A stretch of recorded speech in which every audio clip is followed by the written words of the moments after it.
This is Greg Eifler. I'm going to help you today with some ways to give feedback to your students through Google Classroom. So one of the ways you can give feedback is just a private comment. So if I select an assignment, this assignment here for Intro to Poly has been completed by a student. So I want to give that student comments. So I'm going to view the assignment.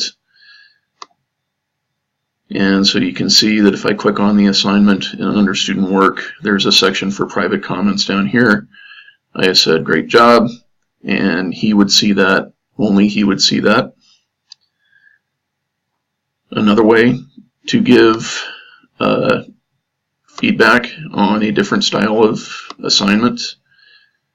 Let's go to something where he actually would have to write something. So this assignment is based on my colleague's student-friendly rubric for constructed response. So if I view this assignment, and so the student has turned something in, and so this is the new grading window. So based on the prompt, the student, for example, would have written some text. And again, down here, I can type any comment.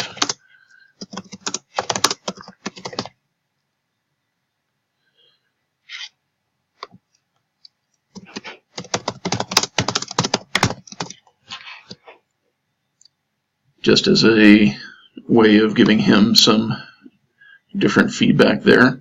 There's also the comment bank that is relatively new. So I would just start comments that I would use multiple times.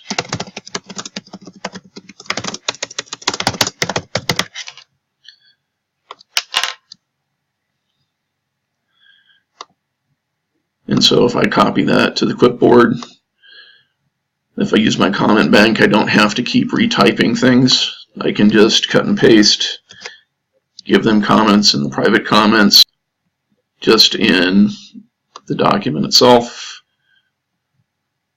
So with the plus sign there. And so as you can see, I'm giving the student feedback within his document. One nice thing about these comments is that the student can resolve that comment with their own comments from within your Google Doc. And one last way of responding to students through comments in Google Classroom is to go through your phone or tablet or other mobile device. So here I've got a screenshot of my mobile device. And so I already have the Classroom app installed. I'm going to open that app.